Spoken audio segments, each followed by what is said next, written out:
Hello hi ನಮಸ್ಕಾರ. ನಾನು ನಿಮ್ಮ ಶುಗೌಡ. Welcome back to my YouTube channel.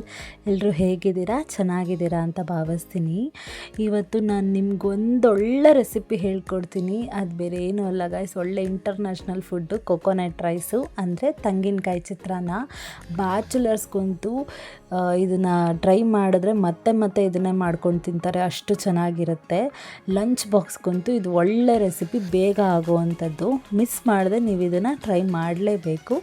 ಏನಿಲ್ಲ, ಒಂದು ಪ್ಯಾನಿಗೆ ಎಣ್ಣೆ, ಸಾಸಿವೆ, ಜೀರಿಗೆ, ಅದಾದಮೇಲೆ ಸ್ವಲ್ಪ ಕಡಲೆಬೇಳೆ, ಕಡಲೆ ಬೀಜ, ಒಣಗಿದ ಮೆಣಸಿನ್ಕಾಯಿ, ಹಸಿ ಮೆಣಸಿನ್ಕಾಯಿ, ಆಮೇಲೆ ಸ್ವಲ್ಪ ಕರಿಬೇವು, ಇಷ್ಟನ್ನು ಹಾಕ್ಕೊಂಡು ಚೆನ್ನಾಗಿ ಫ್ರೈ ಮಾಡ್ಕೊಳ್ಳಿ.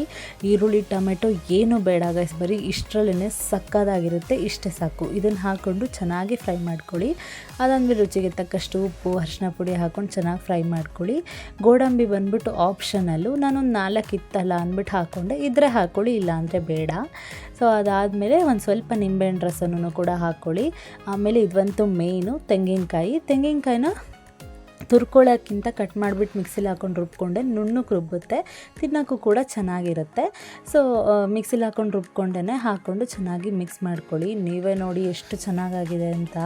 ಇಷ್ಟೇ ಐಟಮ್ ಸಾಕು ಗೈಸ್, ನಿಜವಾಗ್ಲೂ ಸಖತ್ತಾಗುತ್ತೆ. ಆಮೇಲೆ ಬಿಸಿ ಬಿಸಿ ಅನ್ನ ಹಾಕ್ಕೊಂಡು ಚೆನ್ನಾಗಿ ಮಿಕ್ಸ್ ಮಾಡ್ಕೊಳ್ಳಿ. ನಿಜವಾಗ್ಲೂ ಇದು ಬ್ಯಾಚುಲರ್ಸ್ಗಂತೂ ಒಂದು ಒಳ್ಳೆ ಫುಡ್ಡು.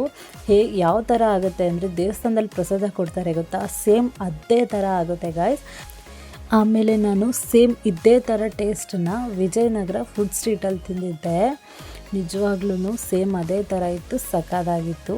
ಎಲ್ಲ ಮಿಕ್ಸ್ ಮಾಡಾದಮೇಲೆ ನಾನು ಚೆನ್ನಾಗಿ ಕಲಿಸ್ಕೊಂಡೆ. ಅದಾದಮೇಲೆ ಒಂದು ಸ್ವಲ್ಪ ಉಪ್ಪು ಸಪ್ಪೆ ನೋಡಿಕೊಂಡೆ, ಸ್ವಲ್ಪ ಉಪ್ಪು ಕಮ್ಮಿ ಅನಿಸ್ತು, ಸ್ವಲ್ಪ ಉಪ್ಪನ್ನು ಕೂಡ ಉದುರಿಸ್ಕೊಂಡೆ. ಅದಾದಮೇಲೆ ನಿಂಬೆಹಣ್ಣು ರಸನೂ ಕೂಡ ಉದುರಿಸ್ಕೊಂಡೆ. ನೋಡಿ ನೀವು ಎಷ್ಟು ಚೆನ್ನಾಗಾಗಿದೆ ಅಂತ.